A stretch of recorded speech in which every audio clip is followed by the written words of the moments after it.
L'histoire du roman. L'enfance du roman. Au Moyen Âge, on appelle « roman » les œuvres écrites en langue romaine, c'est-à-dire en langue courante. Les œuvres littéraires et les textes officiels étaient alors rédigés en latin, la langue des savants et des lettrés. Les romans courtois, comme ceux de Chrétien de Troyes, contaient les prouesses des chevaliers de la table ronde, entièrement dévoués à la dame à qui ils avaient juré fidélité. Ils étaient écrits en octosyllabes. Le mot roman prend son sens actuel à partir du XVIe siècle. Deux tendances se manifestent. Au XVIIe siècle, le roman précieux, avec Honoré d'Urfé, et son roman pastoral, l'Astrée, qui raconte les interminables aventures amoureuses du berger Céladon et de la bergère Astrée, et le roman burlesque, avec Paul Scarron, le roman comique, qui met en scène des personnages de comédiens dans des lieux familiers, à travers des aventures hautes en couleurs. L'âge du roman. Au XIXe siècle, le roman prend son essor. Il connaît un très grand succès, avec en particulier Victor Hugo, Honoré de Balzac, Stendhal, Gustave Flaubert, les Goncourt et Émile Zola. Il se veut ancré dans la réalité, situé à une époque précise et mettant en scène des personnages auxquels le lecteur peut s'identifier. Qu'est-ce qu'un roman ? Un roman est un long récit en prose qui appartient au genre narratif. L'histoire se construit autour de plusieurs personnages fictifs, qui évoluent au cœur d'une intrigue complexe, souvent sur plusieurs années. Contrairement à la nouvelle, qui est également un récit fictif, les histoires de romans se distinguent donc par leur longueur, leurs multiples personnages et leurs descriptions détaillées. Proches de la réalité, les événements et aventures qui ont lieu sont, la plupart du temps, inventés. Cependant, les histoires racontées par le narrateur peuvent être inspirées de faits réels. En fait, un roman est un récit centré sur l'histoire de personnages engagés dans des aventures. L'auteur y peint généralement les mœurs, les caractères, les passions de l'être humain et le fonctionnement de la société. Tout en permettant au lecteur de s'évader, le roman lui donne un reflet de l'homme et du monde qui peut l'amener à s'interroger sur les préoccupations de son temps, sur le passé ou sur la nature humaine. Définition comparative. Le roman se distingue du conte par le refus du merveilleux, le souci de vraisemblance et une forme plus développée.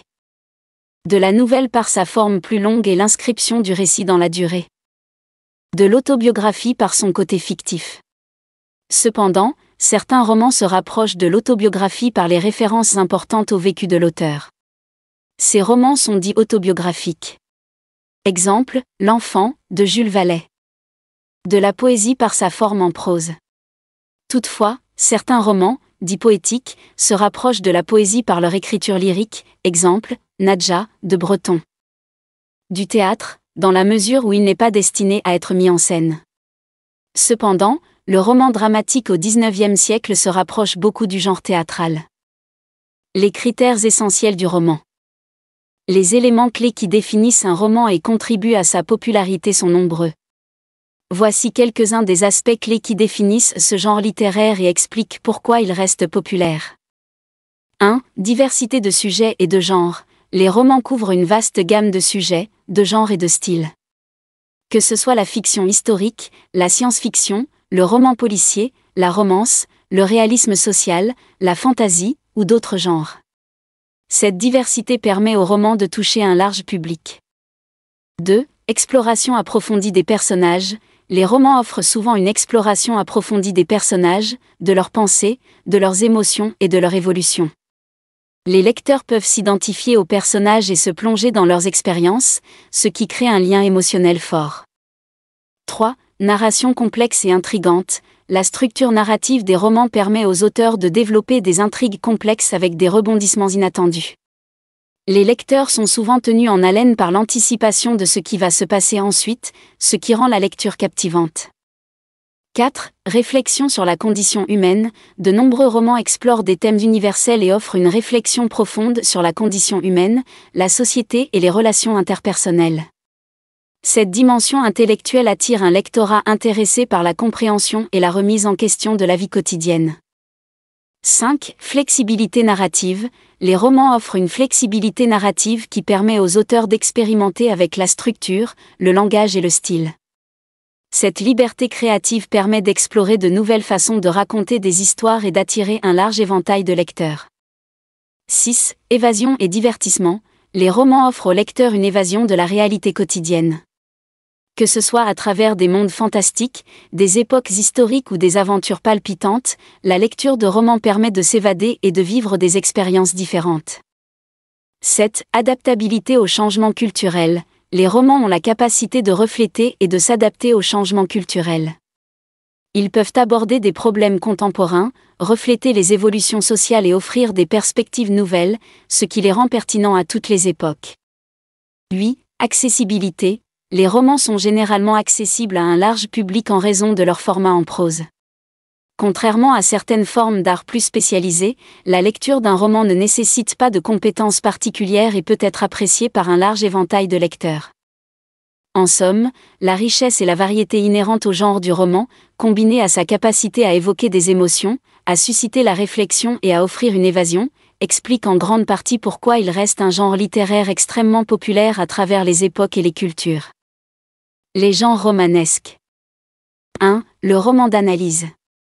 Le roman d'analyse se consacre à explorer les sentiments de personnages souvent partagés entre l'amour et la vertu, le désir et le renoncement.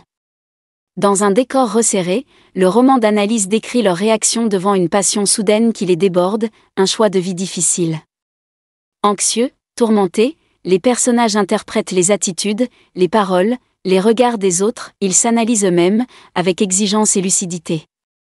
Écrit dans un style sobre et dépouillé, le roman d'analyse s'illustre au XVIIe siècle avec La princesse de Clèves de Madame de La Fayette, dans un siècle qui aime l'étude des caractères. On le retrouve à l'époque romantique, mais aussi au XXe siècle avec, par exemple, La porte étroite d'André Gide. 2. Le roman par lettres. Dans le roman par lettres, l'échange des lettres multiplie les points de vue, fait avancer l'action. Lettres secrètes, perdues, interceptées, les intrigues se croisent, le roman progresse à travers le jeu subtil des correspondances. Le roman par lettres connaît son plein essor au XVIIIe siècle qui privilégie l'échange des idées et des sentiments. Ironie philosophique, exaltation des passions amoureuses, stratégie du libertinage. Le roman épistolaire donne ses chefs-d'œuvre, les lettres persanes de Montesquieu, la nouvelle Héloïse de Rousseau, les liaisons dangereuses de Laclos. 3. Le roman historique. Faire revivre le passé, recréer l'atmosphère d'une époque disparue, le romancier offre alors au lecteur un univers romanesque ancré dans l'histoire. Les personnages fictifs croisent des personnages historiques, évoluent dans un cadre minutieusement reconstitué. Le pittoresque des lieux, des objets, le charme du dépaysement s'ajoute à l'évocation des conflits politiques et militaires, des structures sociales, des confrontations idéologiques qui ont animé une époque. Si dès le XVIIe siècle les lecteurs apprécient les romans historiques, c'est au XIXe siècle que le genre triomphe, avec des écrivains prestigieux, Hugo, Dumas, Barbey d'Aurevilly, Alfred de Vigny. 4. Le roman réaliste. L'écrivain réaliste construit son récit, présente ses personnages de manière à donner au lecteur l'impression de la réalité. Les lieux de l'action appartiennent au monde réel, les personnages traversent des situations empruntées à la vie quotidienne. Au XVIe et XVIIe siècle, le roman réaliste donne une grande place au corps. Il montre au XVIIIe siècle le rôle de l'argent dans la société. Au XIXe siècle, Balzac, Flaubert, Maupassant, Zola, les frères Goncourt démontent les mécanismes sociaux qui écrasent les individus, soulignent l'influence du milieu et de l'hérédité, font place, parfois dans de vastes fresques romanesques, à ceux qui sont exclus, le peuple, les pauvres, les prostituées. 5. Le roman d'aventure. Le roman d'aventure projette le lecteur dans un univers différent du sien. Il provoque le dépaysement à travers la diversité, la singularité des lieux où entraîne l'action. Les rebondissements sont nombreux, les obstacles rencontrés obligent le héros à faire preuve d'audace et de courage, de ruse et de force. 6. Le roman policier. L'usage de l'esprit scientifique, du raisonnement logique stimule par la découverte d'un crime fait le plaisir du roman policier. À la société civilisée qui veut bannir toute violence, effacer tout désordre, le crime lance un défi. Un vol, une disparition, une mort brutale conduisent le héros à trouver des indices et des mobiles, interroger les suspects, résoudre l'énigme. Au terme de son enquête, la violence a été déchiffrée, l'ordre restauré. Le roman policier évolue du plaisir intellectuel d'identifier le coupable à l'exploration de l'univers glauque des mégapoles modernes, du roman à énigme au roman noir. C'est que les grands détectives, Sherlock Holmes, de Conan Doyle, Rouletabille, de Gaston Leroux, Hercule Poirot, d'Agatha Christie, Maigret, de Georges Simenon, ou Philippe Marlowe, de Raymond Chandler, ne traquent pas tel ou tel criminel, mais le mystère lui-même. À travers le brouillard, l'épaisseur d'un milieu, dans l'ombre où s'agitent les pulsions refoulées du monde moderne. Conclusion, 2 observations importantes à prendre en considération. 1. L'absence de règles canoniques. Une des caractéristiques du roman est son absence de normes. En effet, Aristote ne parle pas du roman dans sa poétique, 4e siècle avant Jésus-Christ, et nous n'avons pas pour le roman d'approche théorique, semblable à celle de Boileau pour la poésie, 17e siècle. Certains romanciers proposent dans leur préface une réflexion sur la théorie romanesque, Maupassant et sa préface de Pierre et Jean, par exemple. 2. Un genre qui ne cesse de réfléchir sur lui-même. Le roman est souvent présenté comme un genre bâtard qui ne cesse de réfléchir sur lui-même et ses origines. De nombreux romanciers livrent, dans leurs romans, une réflexion sur le genre, à travers ce que l'on appelle une mise en abîme. Diderot, dans Jacques le Fataliste, s'interroge sur le roman qu'il est en train d'écrire. André Gide, dans Les Faux-monnayeurs, met en scène un personnage qui réfléchit au roman qu'il va écrire, et qui sera également intitulé Les Faux-monnayeurs. Le célèbre dicton qui dit « Il faut de tout pour faire un monde » allait parfaitement avec le roman « Il faut de tout pour faire un roman ».